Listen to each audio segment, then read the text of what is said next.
ಅವರ ಜಾಹೀರಾತಿನ ಭಾಷೆಯಲ್ಲಿ ಹೇಳೋದಾದ್ರೆ ಗ್ಯಾರಂಟಿ ಹಬ್ಬ 4ನೇ ವರ್ಷಕ್ಕೆ ಪಾದಾರ್ಪಣೆ, ಸಮರ್ಪಣೆ ಸಂಕಲ್ಪ, 3 ವರ್ಷದ ಸಾಧನೆಯ ಸಮರ್ಪಣೆ, ಮತ್ತಷ್ಟು ಜನಪರ ಸೇವೆಯ ಪ್ರತಿಜ್ಞೆ ಎಂಬ ಜಾಹೀರಾತಿನೊಂದಿಗೆ ಇಂದು ರಾಜ್ಯದ ಗೌರವಾನ್ವಿತ ಮುಖ್ಯಮಂತ್ರಿಗಳ ನೇತೃತ್ವದಲ್ಲಿ ತಮ್ಮ ಸಚಿವ ಸಂಪುಟದ ಸಹೋದ್ಯೋಗಿಗಳೊಂದಿಗೆ ಶಾಸಕ ಮಿತ್ರರೊಂದಿಗೆ ತುಮಕೂರಿನಲ್ಲಿ ಸಾಧನಾ ಸಮಾವೇಶವನ್ನ ಹಮ್ಮಿಕೊಂಡಿದ್ದಾರೆ. ನಾನು ತಮ್ಮ ಮುಖೇನ ಈ ರಾಜ್ಯದ ಗೌರವಾನ್ವಿತ ಮುಖ್ಯಮಂತ್ರಿಗಳಲ್ಲಿ ಕೇಳೋದಕ್ಕೆ ಇಚ್ಛಪಡ್ತೇನೆ. ಸ್ವಾಮಿ ಮುಖ್ಯಮಂತ್ರಿಗಳೇ, ಯಾವ ಪುರುಷಾರ್ಥಕ್ಕೆ ನೀವು ಸಾಧನಾ ಸಮಾವೇಶ ಹಮ್ಮಿಕೊಂಡಿದ್ದೀರಿ? ಯಾವ ಪುರುಷಾರ್ಥಕ್ಕೆ ನೀವು ಸಾಧನಾ ಸಮಾವೇಶ ಹಮ್ಮಿಕೊಂಡಿದ್ದೀರಿ? ಕಳೆದ 3 ವರ್ಷಗಳಲ್ಲಿ ತಾವು ಮಾಡಿರ್ತಕ್ಕಂತ ಸಾಧನೆ ಆದ್ರೂ ಕೂಡ ಏನು?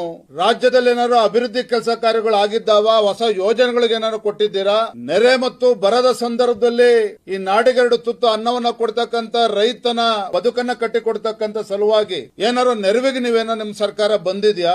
ಇದು ಯಾವುದನ್ನು ಕೂಡ ಮಾಡದೇನೆ ಗ್ಯಾರಂಟಿಗಳ ನೆಪವನ್ನ ಒಡ್ಕೊಂಡು ರಾಜ್ಯ ಸರ್ಕಾರ ಜನರ ಪಾಲಿಗೆ ಬದುಕಿದೆ ಅನ್ನುವುದನ್ನ ನೆನ್ಪು ಮಾಡ್ಕೊಡ್ತಕ್ಕಂತ ಕೆಲಸವನ್ನ ಸಾಧನಾ ಸಮಾವೇಶ ಮೂಲಕ ತಾವು ಮಾಡ್ತಾ ಇದ್ದೀರಿ ಅನ್ನೋದನ್ನ ನಾನು ಈ ಸಂದರ್ಭದಲ್ಲಿ ಹೇಳೋದಕ್ಕೆ ಇಚ್ಛಪಡ್ತೇನೆ.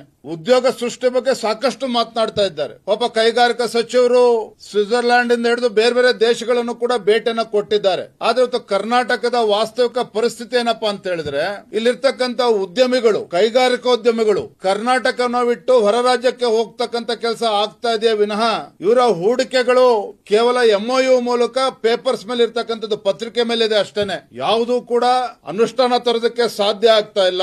ಯಾವುದೇ ಕೈಗಾರಿಕೆ ಸ್ಪಷ್ಟ ನೀತಿ ಇಲ್ಲದೇನೆ ಕೈಗಾರಿಕೆಗಳು ಕೂಡ ನಮ್ಮ ರಾಜ್ಯಕ್ಕೆ ಬರ್ತಾ ಇಲ್ಲ. ನಿರುದ್ಯೋಗಿ ಯುವಕರಿಗೆ ಉದ್ಯೋಗವನ್ನು ಸೃಷ್ಟಿ ಮಾಡೋದಕ್ಕೆ ಸಾಧ್ಯ ಆಗ್ತಾ ಇಲ್ಲ. 2.5 ಲಕ್ಷಕ್ಕೂ ಹೆಚ್ಚು ಸರ್ಕಾರದಲ್ಲಿ ಖಾಲಿ ಹುದ್ದೆಗಳು ಭರ್ತಿ ಆಗದೇನೆ ಹಾಗೆ ಬಿದ್ದಿರುವಂತದ್ದು. KPSC Karnataka public service commission ಲಕ್ಷಾಂತರ ಯುವಕರು ಬೀದಿಗಿಳಿದು ಹೋರಾಟ ಮಾಡಿದ್ರು ಸಹ ಈ ಲಜ್ಜೆಗೆಟ್ಟ ಕಾಂಗ್ರೆಸ್ ಸರ್ಕಾರಕ್ಕೆ ನಿರುದ್ಯೋಗ ಯುವಕರಿಗೆ ಆಸರೆ ಆಗಬೇಕು ಅಂತಕ್ಕಂಥ ಮನಸ್ಥಿತಿಯೂ ಕೂಡ ಕಾಂಗ್ರೆಸ್ ಸರ್ಕಾರ ಇವತ್ತು ಇಲ್ಲ.